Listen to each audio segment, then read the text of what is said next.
Halo pemirsa, apa kabar? Selamat sore. Lagi apa nih? Lagi santai-santai atau jangan-jangan sudah mempersiapkan mau jalan-jalan dikarenakan ini weekend, sudah masuk hari Jumat. Jalan-jalan. Jalan-jalan kemana kalau misalnya lagi masa pandemi kali ini? Jangan lupa pemirsa, kemana-mana selalu menjaga jarak, begitupun juga menggunakan masker dan rajin mencuci tangan. Nah, kalaupun misalnya punya ada rencana mau jalan-jalan ke puncak, kurangin dulu ya, karena kalau misalnya macet, pasti ini mengundang kepadatan di sana. Ya, baru minggu kemarin ya libur panjang. Masih Udah mau kurang. liburan lagi, masih kurang lagi. Mungkin sore-sore begini enaknya minum teh gitu ya, kalau masih di rumah atau Anda masih melaksanakan WFH gitu ya. Iya. Atau bekerja dari rumah mungkin bisa sore-sore santai, jangan keluar lah kalau misalnya harus terpaksa keluar mungkin ya tadi melaksanakan protokol kesehatan ini penting juga, jadi jangan memaksakan. Kalau lagi WFH tuh bukan jangankan minum teh ya, ngemil, jadi banyak Ngemil ya, terus jadi ya berat badan pengennya. malah tambah ya. Iya pemirsa, sore hari ini di hari Jumat tentunya juga akan kami berikan beberapa informasi di hadapan Anda. Pada sore hari ini tentunya juga kami akan membuka dengan beberapa headline media online yang terbit hingga saat ini. Nah, akan kami berikan apa saja dan isinya apa saja. Kami segera masuk dalam headline media online.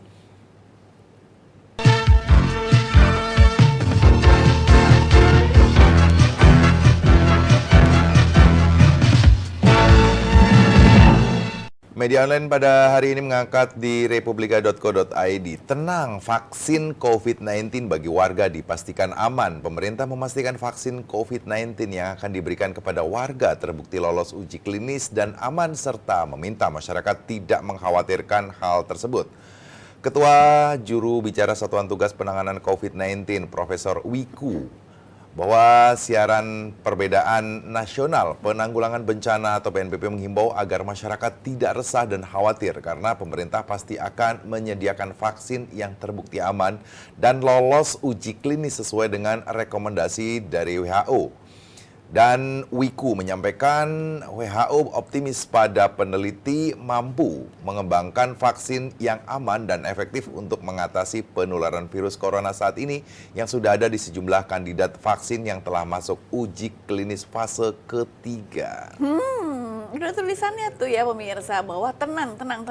Vaksin ini sudah terjamin bahwa vaksin yang akan diberikan ataupun masuk ke Indonesia ini adalah aman.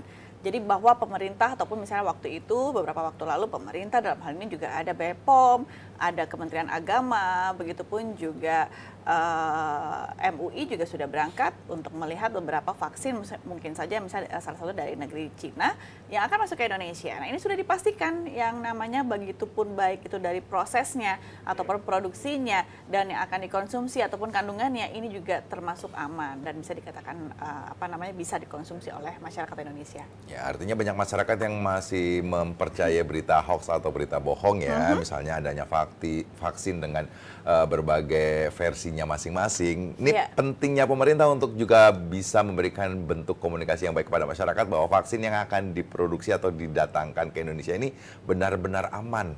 Harusnya begitu ya, pemerintah memberikan satu informasi yang bagus. Nah, selain memberikan informasi berupa kepastian, gitu pun juga nanti disosialisasikan ya. Ya, jadi benar-benar masyarakat tahu baik. detail. Ya. Kemudian di detiknews.com ada ketentuan visa yang berbeda bagi jemaah. Umroh di tengah pandemi, jemaah umroh dari Indonesia sudah mulai berangkat ke Tanah Suci pada awal November. Ada ketentuan visa yang berbeda pada keberangkatan di masa pandemi. Sebelum masa pandemi, seseorang yang berangkat umroh akan memiliki masa tinggal 30 hari, walaupun biasanya total perjalanan umroh kurang lebih hanya selama 9 hari. Tetapi sekarang ada batasan waktu yang didapat di jamaah di tengah pandemi, walau validitas visa tetap sama seperti sebelumnya. Ada pula persyaratan-persyaratan tambahan yang dilakukan atau diberlakukan kepada jamaah yang berangkat pada awal November lalu.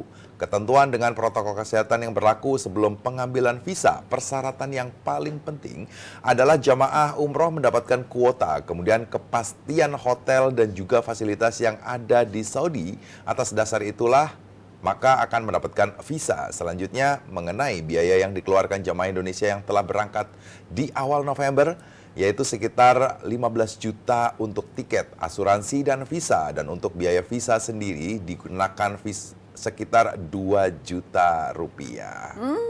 Ini ketentuan memang sudah diberlakukan ya untuk seluruh para jamaah umroh yang memang akan melakukan ibadah umroh di masa pandemi ini. Dan ini memang sudah dimulai sejak 1 November tahun 2020. Ingat tadi sudah ada juga diperingatkan bahwa nanti ada penambahan untuk masalah biaya. Begitupun juga untuk masalah ketentuan-ketentuan yang diberlakukan dalam bentuk visa. Jadi banyak perubahan-perubahan terkait syarat-syarat ya. Jadi jangan protes nanti jika misalnya lagi melaksanakan ibadah umroh, persyaratan-persyaratan ditolak karena memang harus hotelnya dulu baru dapet di mana. Kuotanya ya, kuota Ya. dari segi hotel, begitupun juga kuota untuk beribadah umroh, begitupun juga harus dipertimbangkan yang lain bahwa nantinya juga kan biasanya waktu tinggalnya sampai 30 hari, mungkin ini Ya. tidak sampai 30 hari. Katanya ketika juga untuk PP ini juga harus disiapkan dahulu. Jadi memang syarat untuk bisa melaksanakan umroh. Artinya kita jika akan melaksanakan umroh harus benar-benar melihat atau membaca syarat-syarat apa saja yang harus dipenuhi dan harus disiapkan. Jadi jangan sampai nanti ada masalah juga ya. Setuju. Saya akan bacakan di dpr.go.id. Indonesia resmi resesi dan pemulihan ekonomi harus dipercepat. Indonesia resmi masuk resesi pasca Badan Pusat Statistik atau BPS mengumumkan pertumbuhan ekonomi kembali minus 3,49% pada kuartal 3 2020. Hari ini pada Jumat 5 November 2020, kontraksi tersebut juga dialami pada kuartal sebelumnya atau kuartal 2 2020 dan mencatatkan minus 5,39%.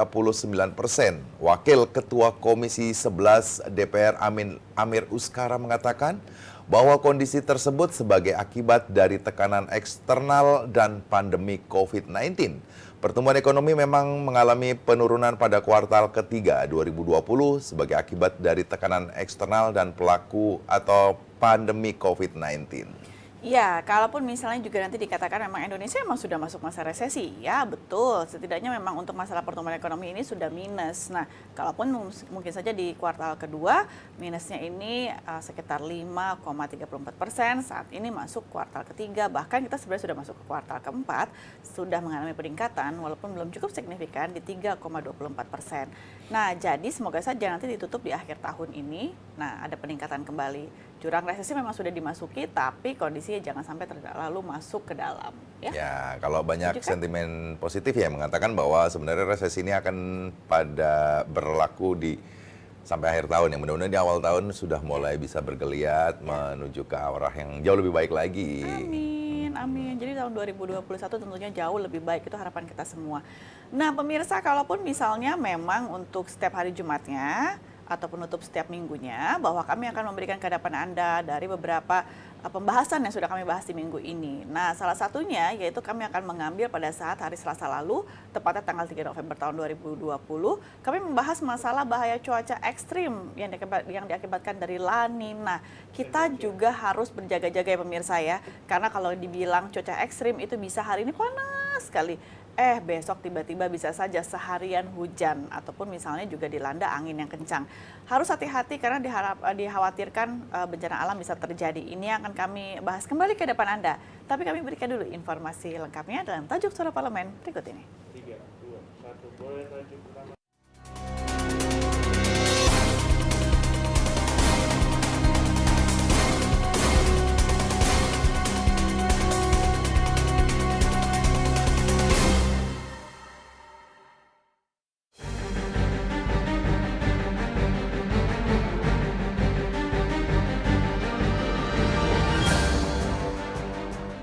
Bencana alam yang ditimbulkan dari fenomena La Nina. Banjir, longsor, serta angin puting beliung terus terjadi di Indonesia. Untuk itu, pemerintah harus mewaspadai kemungkinan datangnya bencana alam hidrometeorologi, serta menyiapkan langkah-langkah penanganan bencana dan akibat yang ditimbulkan dari bencana. Oleh karena itu, pemerintah harus memastikan prosedur evakuasi bencana alam dengan memperhatikan penerapan protokol kesehatan yang ketat agar mencegah tempat evakuasi menjadi klaster baru penyebaran COVID-19. Badan Meteorologi, Klimatologi, dan Geofisika atau BMKG harus meningkatkan penyampaian informasi terkini secara masif dengan memanfaatkan berbagai media yang mudah dijangkau oleh masyarakat mengenai perubahan cuaca serta prediksi bencana yang akan terjadi. Sehingga masyarakat dapat mengantisipasi dan menyelamatkan diri sebelum terjadinya bencana alam. DPR pun mendorong pemerintah pusat bersama Pemda untuk membuat dan menjalankan skema jangka panjang penanggulangan bencana alam, sehingga dapat meminimalisir dan mengantisipasi terjadinya bencana di masa depan. Semoga masyarakat dapat meningkatkan kewaspadaan terhadap potensi bencana alam yang akan terjadi di lingkungannya, serta mengoptimalkan program sistem keamanan lingkungan di wilayahnya untuk ikut memantau dan menginformasikan kepada warga sekitar jika akan terjadi bencana alam.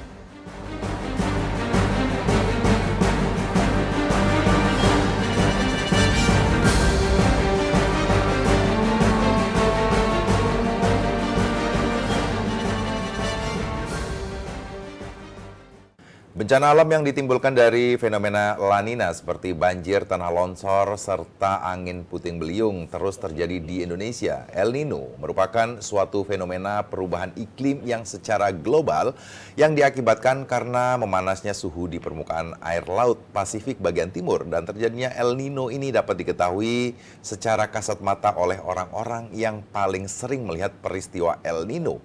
Dan ini terjadi adalah para nelayan dari Peru ataupun Ekuador. Biasanya peristiwa seperti ini akan berlangsung menjelang bulan Desember. Sedangkan La Nina merupakan peristiwa alam yang dapat dikatakan seperti opposite atau kebalikan dari El Nino. La Nina sendiri merupakan suatu kondisi di mana suhu permukaan air laut di kawasan timur Ekuador atau di Lautan Pasifik mengalami penurunan. Dan berbeda halnya dengan El Nino, La Nina ini tidak bisa dilihat secara fisik. Selain itu terjadinya La Nina ini periodenya tidak tetap. Nah, berarti kalau misalnya dikatakan tidak tetap, tentu saja kita harus waspada ya pemirsa ya. BMKG juga pastinya juga akan memantau terus untuk masalah bagaimana terjadinya cuaca ekstrim seperti ini. Nah, setidaknya memang ini adalah dampak dari pada La Nina yang terjadi di beberapa bagian negara yang sebenarnya sudah terjadi lebih dulu. Nah, tapi dengan periodik yang tidak bisa diketahui ataupun juga tidak terlihat secara fisik.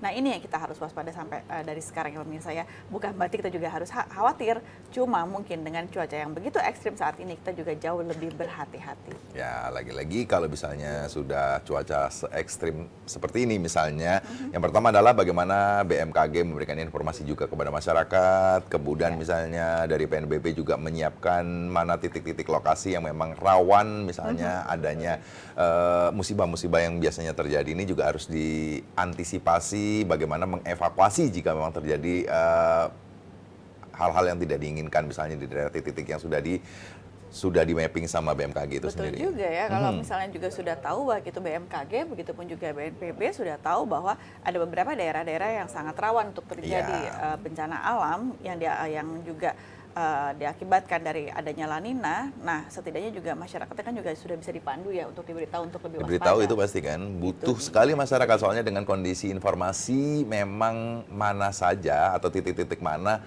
yang memang rawan terjadinya bencana ini harus dikasih tahu ya. Betul, betul, dan harus dari sejak dini, sejak awal. Dan pemirsa, kini kami akan membahas yang telah kami hadirkan ke hadapan Anda hari Kamis kemarin, tanggal 5 November tahun 2020, mengenai bantuan besar. Mengapa daya beli turun? Ya, memang pemerintah mempunyai banyak sekali macam yang namanya program-program dalam membantu baik itu dari sisi ataupun sektor perlindungan sosial untuk kepada masyarakat di masa pandemi ini. Tapi pada saat bantuan itu dinilai merupakan satu bentuk bantuan besar, tapi mengapa ada ya beberapa pihak mengatakan daya beli memang masih terus turun pada saat bantuan ini diberikan secara besar. Besar itu kan relatif ya pemirsa ya, tapi bagaimana dengan kondisi memang mengantisipasi daya beli turun saat ini yang akan kami angkat, tapi kami berikan kembali informasi lengkapnya dalam tajuk Suara Parlemen berikut ini.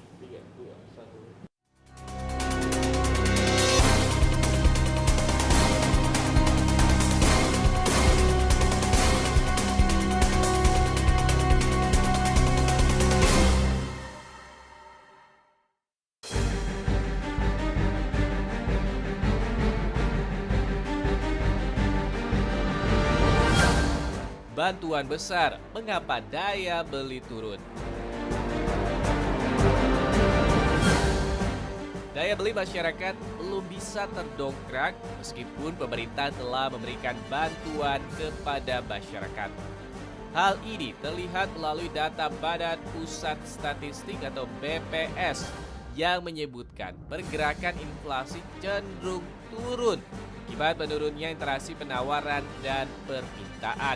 Oleh karena itu, pemerintah harus mengevaluasi seluruh pelaksanaan program jaring pelindung sosial guna mengetahui seberapa besar efektifkah bantuan bagi peningkatan daya beli masyarakat dan meminta pemerintah untuk mencari solusi serta mengkaji apakah meningkatkan besaran bantuan dan memperluas jangkauan penerima bantuan sosial pemerintah bisa berdampak pada meningkatnya daya beli masyarakat. Jika diperlukan, pemerintah pusat dan juga pemerintah daerah harus memperbaiki dan juga merombak seluruh sistem penyaluran bantuan sosial agar bantuan yang disalurkan dapat dipastikan tepat sasaran dan tepat guna untuk memperkuat daya beli masyarakat. Di sisi lain, pemerintah harus mempercepat realisasi belanja pemerintah karena mengingat saat ini sudah menjelang akhir tahun. Hal ini diharapkan dapat meningkatkan pertumbuhan ekonomi sehingga diharapkan pada kuartal keempat perekonomian Indonesia dapat membaik. Semoga masyarakat dapat membeli dan juga mengkonsumsi produk-produk hasil usaha mikro, kecil dan menengah atau UMKM di dalam negeri. Sehingga roda dan juga siklus perekonomian dapat mengalami perputaran.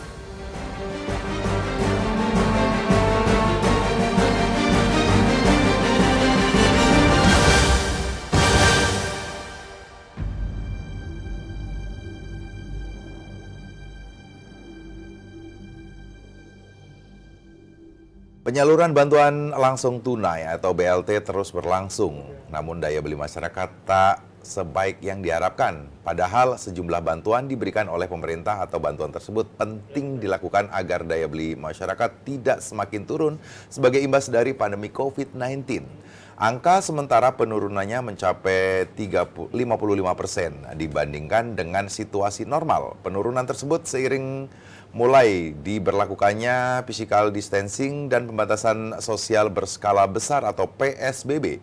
DPR RI mendorong pemerintah mempercepat pemulihan daya beli masyarakat di mana wabah pandemi COVID-19 turut memukul kinerja perekonomian nasional pada kuartal 2 2020 dan Badan Pusat Statistik atau BPS mencatat angka pertumbuhan ekonomi kuartal kedua 2020 sebesar minus 5,32% atau minus 4,19% dan kontraksi ini menjadi yang terendah sejak kuartal 1 tahun 1999, yakni mencapai minus 6,13%.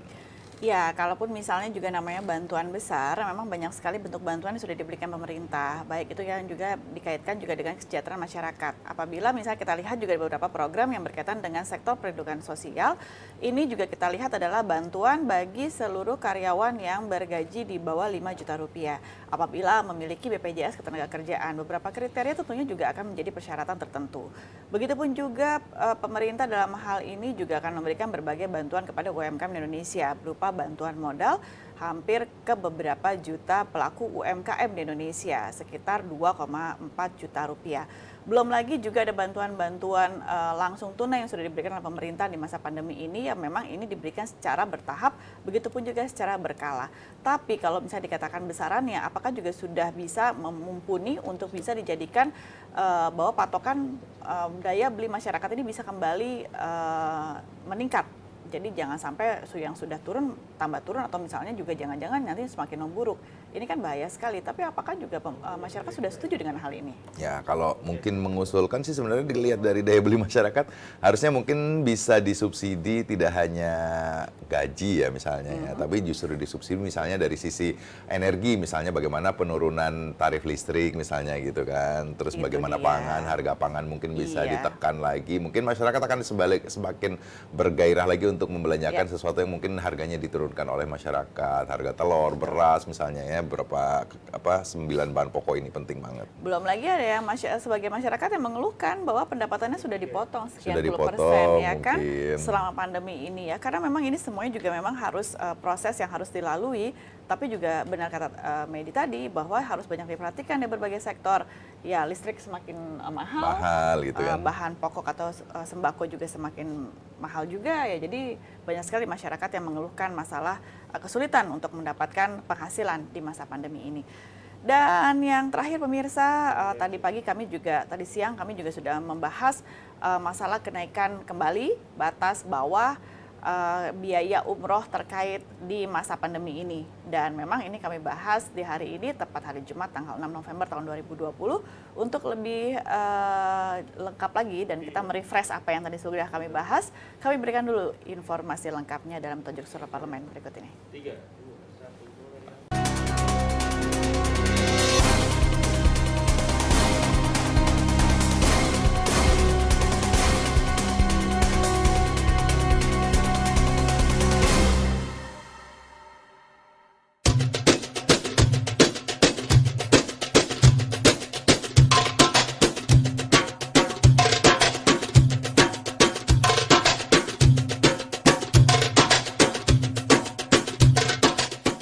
Haji dengan protokol kesehatan. Jemaah umroh sudah mulai bisa melakukan keberangkatan ke Jeddah, Arab Saudi. Namun memiliki syarat yang harus dipenuhi dengan kloter pertama yang telah dimulai pada 1 November 2020. Di sisi lain, biaya haji menjadi naik akibat pandemi. Karena mulai dari pesawat harus menjaga jarak hingga penginapan yang tidak bisa dihuni hingga 4 orang. Untuk itulah, wajar jika ongkos naik haji dinaikkan batas bawahnya sehingga terjaminnya protokol kesehatan. Untuk itu DPR mendorong Kementerian Agama, Kemenak memberikan penjelasan kepada masyarakat. Selain itu, masalah yang tidak memenuhi syarat keberangkatan, salah satunya yang tidak berada di rentang 18 hingga 50 tahun. Padahal, sekitar 30.828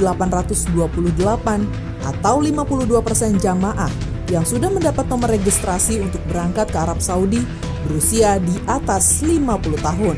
Untuk tetap menunggu informasi lebih lanjut atau pemerintah dapat memberikan pilihan untuk menunggu atau memilih untuk membatalkan perjalanannya dengan jaminan mengembalikan biaya yang telah dikeluarkan sebelumnya.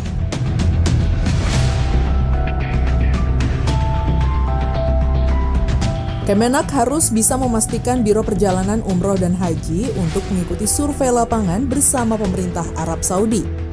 Untuk mengetahui kondisi lapangan di Arab Saudi, serta mempelajari aturan dan ketentuan yang harus disesuaikan, sehingga Biro Perjalanan Umroh dan Haji memiliki gambaran real untuk pengaturan pemberangkatan jamaah umroh dan dapat memberikan penjelasan kepada jamaah yang berangkat di kloter selanjutnya. Semoga haji kita menjadi haji yang mabrur di tengah pandemik saat ini.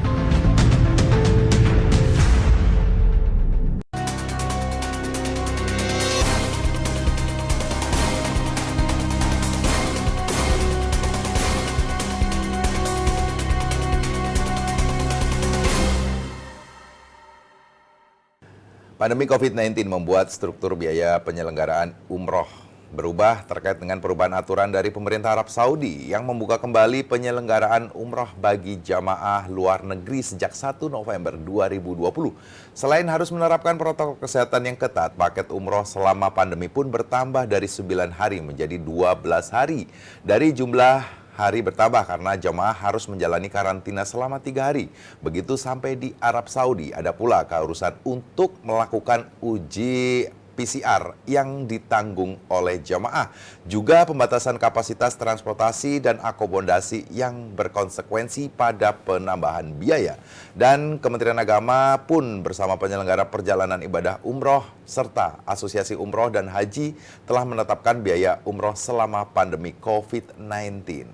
Ya, biaya yang ditetapkan untuk umroh di masa pandemi ini pemirsa sekitar 30 sampai 50 juta rupiah. Dan setidaknya juga memang ini perlu dipertimbangkan ada beberapa penambahan dan beberapa faktor yang mengakibatkan harga biaya ibadah umroh di masa pandemi ini tergolong naik, ataupun juga mungkin daerah Anda bisa saja ini berpendapat bahwa biaya umroh semakin bertambah dan terlihat mahal.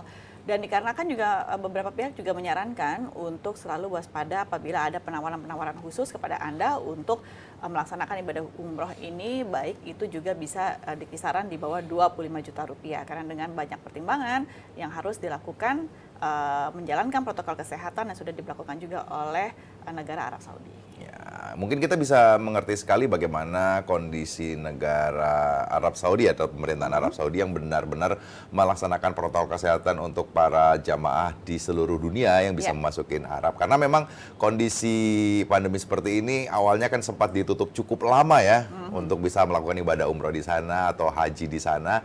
Tapi dengan berita gembira seperti ini kita sebagai masyarakat muslim di dunia harus bisa bergembira, tetapi juga harus menyadari bahwa beberapa syarat-syarat protokol kesehatan yang diterapkan oleh pemerintah Arab Saudi benar-benar harus kita ikuti. Jangan sampai nanti justru membuat nanti pandemi ini merebak kembali dan akhirnya ditutup nih. Kita tidak menginginkan seperti iya itu. dong, pada saat kita menjalankan ibadah umroh kan lebih banyak lagi bertemu orang ya, apalagi ini dari seluruh dunia. Dan kalaupun misalnya juga tadi ada beberapa peraturan-peraturan yang sudah berlaku dan sudah dikeluarkan oleh baik itu pemerintah Indonesia, baik itu juga pemerintah Arab Saudi, ini yang akan kita jalankan apabila kita memilih untuk melakukan ibadah umroh di masa pandemi ini.